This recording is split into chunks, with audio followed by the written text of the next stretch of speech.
Welcome back. This morning I'm headed to Grand Manan, and you're coming with me.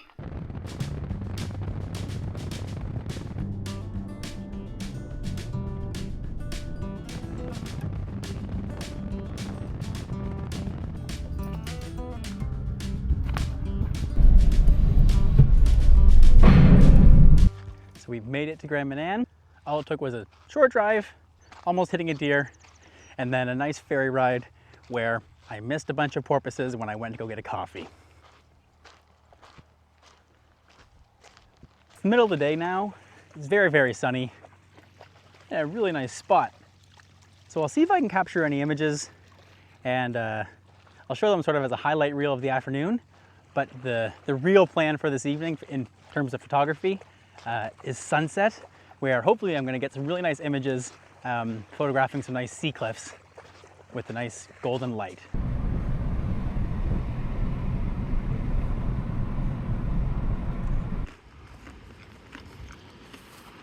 So I'm just out scouting for a location for a sunset shoot tonight, and the sun is setting directly in front of me. Not currently, but this evening, and look at this view.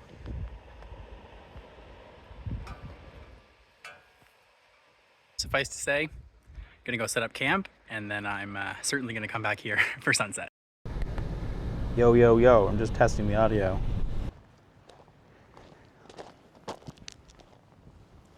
So believe it or not, I'm back at the same location I was scouting earlier for a sunset shoot. Things have changed a little bit. When I was here earlier, it was nice and calm. The water was still as can be. Nice sunny day. Now, look how dramatic this is. It's almost too dramatic, I'm scared. So I have quite a few options here. There's these really cool, really steep cliffs. But then there's also some nice water crashing along the beach there.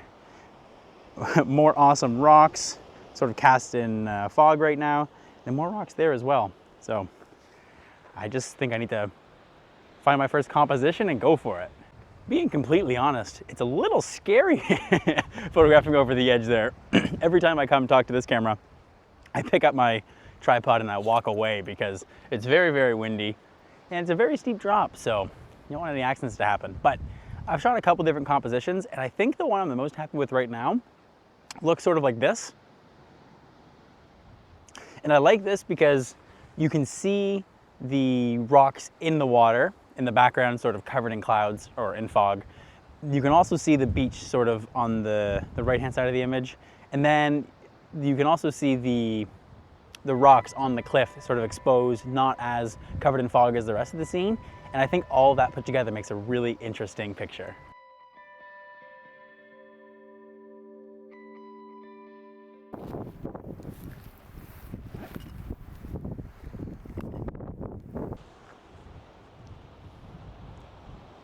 Another image I just lined up.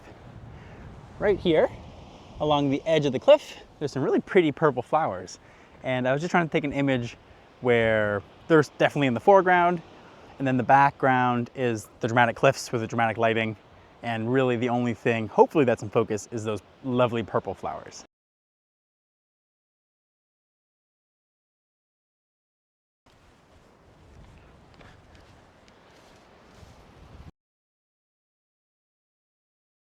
Well, it's Tim from the future here, and something went wrong. The rest of the clips I filmed for this video are beautiful. They're stunning. One main issue: none of them have any audio. And I've had a busy week, so I haven't really had time to look at the footage I filmed recently. So last night I was going through, started editing my video, everything was going well. 2/3 of the clips have no audio, so that's a real shame, considering the clips that don't have audio really would have been the main meat and potatoes of the video, with me explaining my images and my composition, and really enjoying the sunset. So really, it's a shame. And honestly, I was devastated when I realized that, because I had a lot of fun filming these and I actually tried quite hard. But I told myself that even when things went wrong, if I filmed something or I took images that I planned to share, that I would do so anyways. So I'm going to take this opportunity, use it as a bit of a learning experience, and try and develop some skills for voiceovers. And I think that the lack of audio, it is my fault, but I think it's due to some equipment failures, because I may or may not have dropped the microphone receiver a few times recently. And the one that stands out is 2 weeks ago, when it may or may not have fallen into the ocean a little bit, and now some of the ports are a little bit corroded. So it's not the port I use, I just use the microphone jack, but there's a USB-C port in the microphone receiver that has some corrosion going on. I'm going to blame it on that. I'm not sure if that's exactly the issue. Could also just be user error. But regardless, I have purchased a new microphone because going forwards, I don't want to have this same issue. Also, it is ungodly hot, and I apologize if I'm sweating through this shirt, but I don't really have a good setup in the house to film anything. So this is what you're stuck with, a sweaty me. So for the remainder of the video, I'll try and do some quick little voiceovers over some clips I filmed and still share the images I took, as I think some of them are quite nice. And I'll try and edit it together quite quickly, but make sure you stick to the end, because I'll share some images that I either didn't film that I was taking throughout the trip, or that I lost audio and then I don't even know when I took them anymore. So yeah, stay till the end, because there'll be a bit of a slideshow or just a little montage of all my favorite images that kind of lost their meaning without the video clips. So after that previous image I just shared, overlooking the cliffs with the fog and a bit of the beach in the picture, I switched up my composition just a little bit, and I decided to focus more on the broader scene.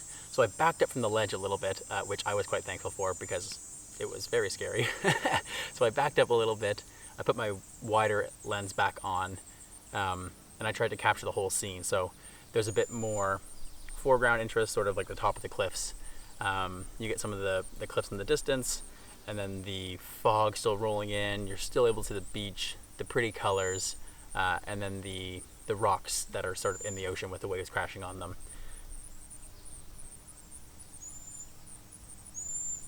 Shortly after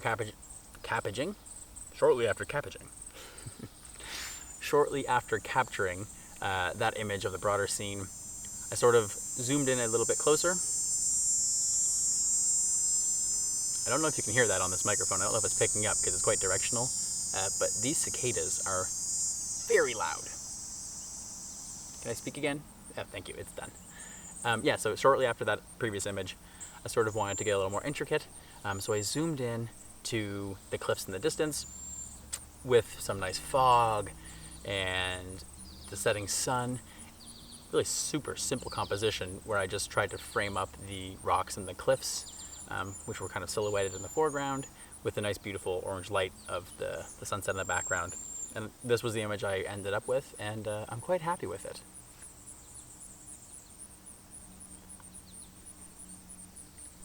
As the sun continued to set, it kind of became apparent that I was in the wrong spot for sunset. The cove I was looking into, I had expected the light to shine directly in, but I don't know, somehow I got that wrong, and the sun was setting a little bit farther away. So everything became cast in shadows. And because I had been sort of along this trail earlier in the day, I knew that there were quite a few more coves if I had continued down the coast. So I packed up all my stuff, and I started to head back. Well, not back, sorry. I started to head down the coast a bit farther, where I thought the light might be a bit more favorable. But before I did that, I turned around and I noticed that there were some nice trees that were sort of standing out. As the sea fog was rolling in over the cliff, it was kind of getting stuck in a valley that was behind me. So there was some nice separation between the trees, which I was using as my main subject, and a nice clean background that was kind of cast in fog. So this isn't my favorite image of the day by any means, but it's quite nice.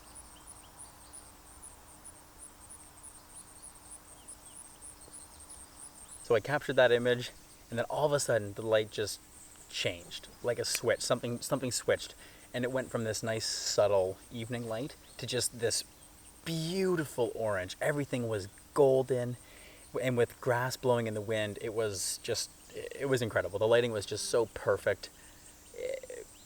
Yeah, it was just amazing. I was honestly speechless. Captured a couple images. I didn't frame them up very well. I mean, where the light was hitting wasn't the most photogenic or favorable location to take nice images. These images that I took from that moment, they really are just the raws. I didn't edit them at all. I took them straight out of the camera, and the colors are just perfect. And I don't want to touch them. Anything I do will take away from how nice that lighting was, and yeah, it was incredible.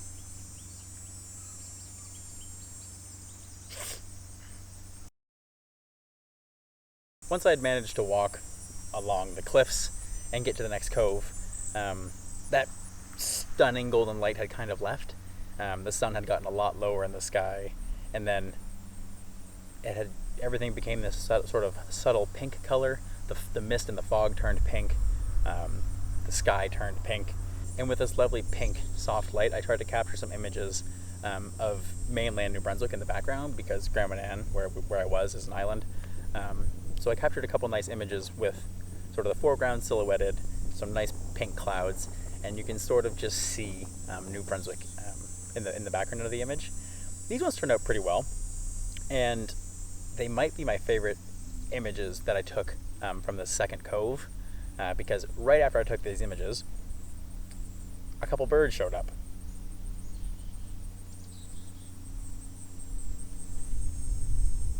And me being distracted easily and being obsessed with nature and birds and everything that goes along with it, I was just frantically switching all my gear around. So I had a lens on to take some more wider images to kind of capture the dramatic cliffs and the sunset, but I was frantically scrambling to get my long lens on, and I really tried to capture some images of these birds, which I think may have been peregrine falcons. I'm not entirely sure. They were very, very far away, and all the images I have of them were silhouetted because it was getting really, really dark. They're definitely some kind of falcon, and I'm just going to say they're peregrine falcons because they're on the cliffs. It's somewhere they would definitely live, and I think it's cool to say that they were peregrine falcons. But yeah, they were engaged in some kind of mating ritual or partner flight. Anyway, it was really, really cool to see, and I captured a couple nice images.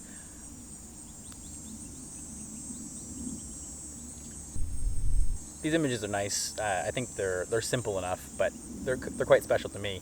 The only downside with me capturing these images is that as I was frantically waiting for them to come by me and zipping back and forth incredibly fast, it took me, I was watching them for probably about 5-10 minutes, and during that time is when the absolute best light of the night was, and it would have made for some incredible landscape images, because everything just turned pink, and the cliffs were lit up nicely, and the fog that was rolling in was just like this awesome pink glow, and I missed it, which is pretty unfortunate, and it's definitely a learning experience for me, sort of to focus on one thing, and I'm happy I got the images of the birds, but it's not what I had expected to do, so I'm a little disappointed that I didn't just focus on the landscapes, because although it's relatively accessible to get back to that location, it would have been nice to, focus on something that's unique to that area, which would be the cliffs and the surroundings, not necessarily the birds.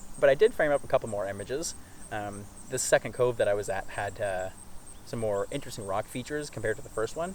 So not only did it have rock like boulders in the water, it also had a couple of spires that were like really jagged and interesting subjects, which are sort of featured in these images, and they're still pretty nice.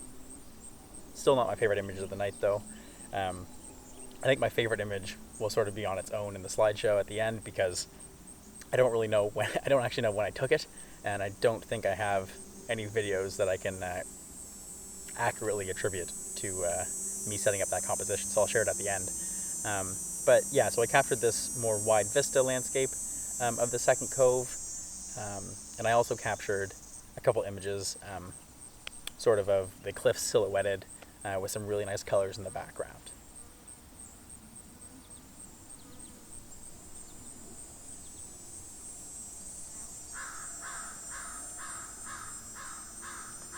So if you've made it this far into the video, and this is your first video, well, A, I appreciate that you're still watching, but I promise I'm not always like this. They tend to be more on location. Just unfortunately, this video had some technical difficulties that may or may not have been my fault. But yeah, I hope you enjoyed the video. I hope you liked some of the images, and I'd be interested to know if you have any coping mechanisms pertaining to photography and when things go wrong in terms of photography or videography, and how you deal with it. Whether you just scrap a whole project or you scrap the outing and start fresh, or if you try to kind of roll with the punches and make the best of what you have. I'd be interested to hear.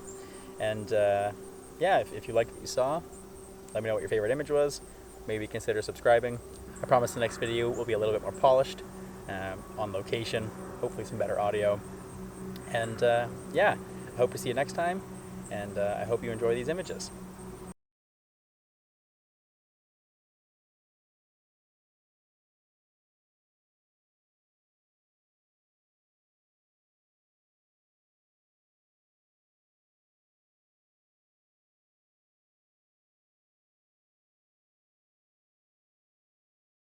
Oh God, I've only been out here for like 10 minutes and I am soaking through my shirt and my hat. Oh, it's humid. The camera lens keeps fogging up. It's too hot. It shouldn't be this hot. I know I'm kind of late to the party, but if you have a Fuji camera, the new Fuji X app that they released, honestly, probably 2 years ago, I haven't really played around with it much, but for this kind of stuff, it worked quite nicely. My phone is overheating like crazy. But yeah, it's nice to see what I'm doing here. I can change my camera settings. I can make sure I'm in focus. I can check the framing. So it's definitely better than the previous app they had. Now I'm just worried the audio didn't record.